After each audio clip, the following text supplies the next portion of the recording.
Hello and very good morning to all the Sampurna students. Today our topic is adoption of EVS chapter number 1 class 5th. Okay, this is the EVS part of class 5th chapter number 1 adoption topic. Now let's start reading first. Adoption. Once during rainy season, Pooja and Neha went on a picnic at a place far away from their school. They enjoyed and played with their friends in the garden. Taking lunch in the garden, Arun, a classmate, asked Mayank, "Who is she with you?" What is going on here? Actually, एक बार क्या हुआ कि rainy season का time था। पूजा और Neha picnic पर जाते हैं एक जगह जो कि उनके स्कूल से दूर होती है, far away. Okay, they enjoyed and played with their friends in the garden. Means वो लोग अपने फ्रेंड्स के संग खेलना और मतलब काफ़ी ज़्यादा एंजॉय कर रहे थे अपने दोस्तों के साथ। और वहीं पे उन्होंने अपने गार्डन में ही लंच भी लिया, मतलब लंच वहाँ पे किया दिन में। अरुण, उनका एक क्लासमेट था, वो मयंक से पूछता है, who is she with you? आपके साथ ये लड़की कौन है? शी मीन्स यहाँ पे लड़की के लिए कहा गया, आपके साथ ये लड़की कौन है? मयंक बोलता है, this is my younger sister, ये मेरी छोटी बहन है। Arun, she was never seen with you earlier, how did it happen suddenly? Arun को क्वेश्चन करना था। अरुण क्वेश्चन कर रहा है कि पहले तो मैंने इसको कभी नहीं देखा, बट ये आज अचानक से कैसे हो गया? Mayank, she is new to our family, ये हमारे लिए एक नई है, हमारी फैमिली में एक नई बच्ची है। My parents have adopted her, मेरे पेरेंट्स ने इसको अडॉप्ट किया है। Just as I am the son और to my parents, the same way she is the daughter to my parents, so this is my sister. She is very dear to me. She walks with me and imitates, that is copies. Imitates मतलब किसी की नकल करना, तो यहाँ पे वो उसकी नकल भी करती थी और उसके साथ चलती थी। So what is adoption? अब हमको इतनी चीज़ें पढ़ने के बाद adoption का मतलब क्या समझ में आया? मयंक की कोई बहन नहीं थी, अचानक से ये बहन कहाँ से आ गई? तो एक्चुअली क्या हुआ कि मयंक के जो पेरेंट्स थे, वो आप ऑर्फेनेज जानते हो, अनाथालय जो होता है या कहीं से भी, एक बच्ची को उन्होंने अडॉप्ट कर लिया, मतलब उसे लीगली अपना बना लिया। लीगली सिग्नेचर वगैरह होकर बिल्कुल अपने नाम कर लिया उस बच्ची को, मतलब वो उनकी बेटी हो गई है। तो दैट मीन्स अगर पेरेंट्स की बेटी हो गई, दैट मीन्स मयंक की सिस्टर हो गई। तो this is the adoption actually. तो let's read the definition of the adoption. To provide legal protection to any relative और एनी अदर चाइल्ड, किसी भी बच्चे को अगर हम लीगली अडॉप्ट कर लेते हैं, ले लेते हैं थ्रू वेरियस सिग्नेचर्स, तो वो बच्ची जो हम उसको अपने अंडरटेकिंग में कर लेते हैं, उसका केयर करते हैं, तो that is called adoption. From the perspective of children, the family is a family of orientation. The family serves to locate children socially and plays a major role in their enculturation and socialization. Means family क्या है? Family बच्चों को, हमारे बच्चों को अच्छी शिक्षा, हमारे कल्चर, हमारे सोशल एनवायरनमेंट को समझने, ये सारी चीज़ों के लिए फैमिली बहुत ही इम्पोर्टेंट होती है। ठीक है, तो अगर देखा जाए तो बच्चे अपनी फैमिली से ही सब कुछ सीखते हैं। बच्चों को किस तरीके का होना चाहिए, सोशल होना चाहिए, फ्रेंडली होना चाहिए, अपने कल्चर और अपने सोशल एनवायरनमेंट को ध्यान में रखना चाहिए। ओके, तो these are all the points जो कि हमें फॉलो करना है। If you are living in a nuclear family, अगर आप न्यूक्लियर फैमिली में रहते हो, मतलब छोटी फैमिली जिसमें आपके पेरेंट्स हो, आपका एक ब्रदर या सिस्टर हो और आप हो, ठीक है, तो वो आपकी न्यूक्लियर फैमिली हो गई। And your mother is out for 2 or 3 days, अगर आपकी मम्मा दो से 3 दिन के लिए कहीं बाहर हैं, then how do you feel? तब आपको कैसा लगेगा? बुरा लगता है ना, मम्मा की ज़रूरत पड़ती है, ऐसे लगता है मम्मा पास में होती तो अच्छा होता, लाइक दिस ये फीलिंग आती है। तो मम्मा से दूर होके हम बहुत ही सैड हो जाते हैं। Discuss with your teacher about the school, ashrams, hostels which are run by government for orphan children. What is orphan children? अनाथ बच्चे। Orphan means अनाथ बच्चे, orphanage means अनाथालय। ठीक है, who resembles whom? Now we will discuss about who resembles whom. Pooja's sister Jyoti went with her mother to attend her uncle's marriage. Uncle यहाँ पे कौन है? मामा जी। पूजा की सिस्टर ज्योति है, ठीक है, पूजा सिस्टर ज्योति। ज्योति कहाँ जा रही है? अपनी मम्मी के भाई की शादी में। To attend her uncle's marriage, मामा जी की शादी में अपनी मम्मी के संग ज्योति जा रही है। हर मौसी जी ऑल्सो केम देयर, उसकी मौसी भी वहाँ आई। मौसी कौन है? Mother's sister. She had a little baby girl in her lap, lap means गोद, ठीक है, तो उस मौसी के गोद में एक छोटा सा बच्चा भी है, एक बच्ची है छोटी सी, लिटिल गर्ल। ज्योति सेड, ज्योति बोलती है, mother see how beautiful is this doll. Mother को वो बोलती है कि मामा देखो ये कितनी प्यारी सी डॉल है। ओह सो प्यारी सी, तो बहुत ही क्यूट है, so cute. See her nose resembles nani's, her eyes resemble Chachi's, and her fair complexion is like that of grandfather, and complexion of her brother's face is light whitish.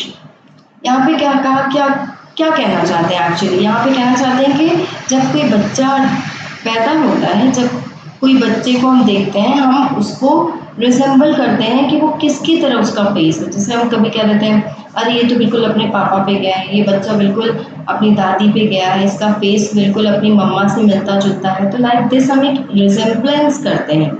तो similarly वो बच्ची भी, ज्योति भी यहाँ पे रिजेंबलेंस कर रही है उस डॉल को देख के, उस छोटी सी बच्ची को देखकर जो ज्योति की मासी की गोद में है, ठीक है, कि इसकी नोज जो है बिल्कुल नानी की तरह है, इसके जो आईज हैं वो चाची की तरह है, जो गोरापन है, जो फेयर कॉम्प्लेक्शन है वो दादाजी की तरह है। तो लाइक दिस ब्रदर जो है जिसका फेस बिल्कुल लाइट विटिश कलर का, इस तरह से रिजेंबलेंस होती है। रिजेंबल इसी को कहते हैं, या तो किसी से किसी का फेस मैच कराना कि हाँ इससे फेस मैच कर रहा है, तो like that. Now find out and write down which of your physical features resemble your family members, which feature to which members, write down in your copy. Means अब आपका पूछ रहा है कि आपका फेस किससे मैच करता है, आपकी आईज किससे मैच करती हैं, योर नोज किससे मैच करता है, आपका नाक, देन फोरहेड, हमारा जो फोरहेड पार्ट है, मीन्स हम आईज के ऊपर का पार्ट जो होता है वो फोरहेड होता है ना, तो ये फोरहेड आपका किससे मैच करता है। ईयर्स आपके किससे, कॉम्प्लेक्शन मतलब आप किस कलर के हो वो आपका किससे मैच करता है। तो ये रिजेंबलेंस आपको अपने अकॉर्डिंग बताना है। You have to write it here in the book itself. Then what Jyoti said, mother in my class Preeti writes with her left hand but her handwriting is very beautiful. Mother, अब ज्योति क्या करी, ज्योति अपनी mummy को बोलती है कि मम्मा मेरी class में एक प्रीति नाम की गर्ल है और वो लेफ्ट हैंड से लिखती है लेकिन उसकी राइटिंग बहुत सुंदर है। She writes very beautiful. She has been also awarded for this, और वो उसको अपने इस राइटिंग के लिए अवार्ड भी मिल चुका है। I asked her why don't you right with your right hand. अब वो उससे पूछती है कि क्यों आप अपने राइट हैंड से क्यों नहीं लिखते हो। We all do use our right hand for writing, हम सभी अपने राइट हैंड को ही यूज करते हैं लिखने के लिए। She said I do all my work with left hand, मैं अपने सारे काम लेफ्ट हैंड से ही करती हूँ, वो आंसर देती है लड़की। I try to write with my right hand but I couldn't, मैंने ट्राई किया था अपने राइट हैंड से लिखना बट मैं नहीं लिख पाई। Now which of your habits match with which of your family members, write in your notebook. Habits, writing, eating, talking, walking, posture. किसकी तरह आपका मैच करता है, राइटिंग आपकी किससे मैच करती है आपकी फैमिली मेंबर्स में, आप किसकी तरह खाते हो वो लिखना है। हाउ डू यू टॉक, किससे आपकी टॉकिंग रिजेंबल हो रही है। वॉकिंग, आप किसकी तरह चलते हो, आप बैठते कैसे हो, आप चलते कैसे हो, आपके सोने का ढंग क्या है, तो ये पॉस्चर कहलाता है, उठना बैठना ये सब पॉस्चर है। तो वो पॉस्चर आपका किसकी तरह किससे मैच करता है, तो you have to write all year कि किस फैमिली मेंबर्स से आपकी ये चीज़ें मैच होती हैं। Features of children match with the features of their parents, parental grand parents और maternal grand parents. Paternal grand parents मतलब आपके फादर के मम्मी पापा, और मैटरनल ग्रैंड पेरेंट्स मतलब आपके नानी नाना जो आपके मदर्स पेरेंट्स हैं। These features are called genetic या hereditary features, और इसी को हम जेनेटिक या हेरिडिटरी फीचर्स कहते हैं। जो आपके ग्रैंड पेरेंट्स से या पेरेंट्स से मिलती है आपको, वो होती है जेनेटिक फीचर्स या हेरिडिटरी फीचर्स भी कहते हैं उसको, जो आपके पुश्त दर पुश्त मिलती आ रही है, जनरेशन आफ्टर जनरेशन आपको वो मिलती आ रही है चीज़ें, तो वो होता है जेनेटिक हेरिडिटी या genetic hereditary features. Okay. These features are passed on from generation to generation. Children inherit some features from their environment which are not hereditary. और कुछ चीज़ें ऐसी होती हैं, कुछ फीचर्स ऐसे चिल्ड्रन इनहेरिट कर लेते हैं जो एक्चुअली हेरिडिटरी नहीं होती। हेरिडिटरी नहीं होती मतलब वो जनरेशन आफ्टर जनरेशन वाली चीज़ नहीं होती। जैसे आपके बोलने का ढंग हो सकता है वो किसी से ना मैच करता हो, तो दैट मीन्स वो हेरिडिटरी नहीं है, वो एक फीचर है जो आप इनहेरिट कर रहे हो एनवायरनमेंट से। ओके, नाउ यहाँ पे एक नाम दिया है Gregor John Mendel. Gregor John Mendel एक साइंटिस्ट थे, ठीक है।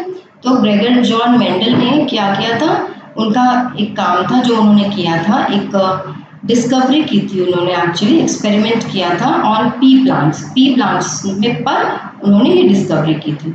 Discovered the fundamental laws of inheritance, so he is called the father of genetics. आपको ये रिमेंबर करना है कि फादर ऑफ जेनेटिक्स कौन है, ठीक है। और इन्होंने किस प्लांट पर डिस्कवरी की थी, किस प्लांट पे एक्सपेरिमेंट किया था और fundamental laws of inheritance develop किया था, ठीक है। तो you have to learn all these things, मतलब आपको फर्स्टली तो नाम याद करना है, you have to learn the name Gregor John Mendel and किस प्लांट पे इन्होंने वर्क किया था, दैट इज पी प्लांट। इन्होंने क्या डिस्कवर किया था, that is fundamental laws of inheritance, and he is also called the father of genetics. वो फादर ऑफ जेनेटिक्स इसीलिए कहलाते थे क्योंकि जो जीन्स के रिलेटेड बातें थी वो सारी इन्होंने जनरेट की थी, इन्होंने डेवलप की थी। Now doctor Hargobind Khurana. Doctor Hargobind Khurana wrote several research papers on determination of new genetic code। एक जेनेटिक कोड होता है, वो इन्होंने काफ़ी सारे रिसर्च किए इस पर, जेनेटिक कोड पर। हरगोविंद खुराना ने क्या किया, जेनेटिक कोड पे काफ़ी सारे रिसर्च किए। For this he was awarded the Nobel prize, और इसके लिए उनको नोबेल प्राइज मिला था। He is doctor Hargobind Khurana. Sarika did understand that we are like our parents or other members of our family। अब सारिका को ये बात समझ में आ गई कि हम अपने फैमिली मेंबर्स या अपने पेरेंट्स से मैच करते हुए हैं इंसान हैं, दैट मीन्स वो हमें हेरिडिटी में मिली हुई है चीज़ें, वो हेरिडिटरी फीचर्स हैं जो कि हमें पेरेंट्स, ग्रैंड पेरेंट्स या किसी भी फैमिली मेंबर्स से मिले हैं। तो ये सारिका को चीज़ समझ में आ जाती है। But why all monkeys are alike? She was confused about this। अब उसे ये कंफ्यूजन हो गया कि monkeys एक जैसे क्यों होते हैं, ठीक है, उनकी शक्लें और सब ओवरऑल फीचर्स एक जैसे लगते हैं। Okay, now this is all for today। You will just get the answer keys afterwards। We will attach the answer keys later on। So just go through the lesson again। This is chapter number 1 and we have completed this chapter, and you have to just read it once again and understand it। Okay, thanks for listening। That's all for today।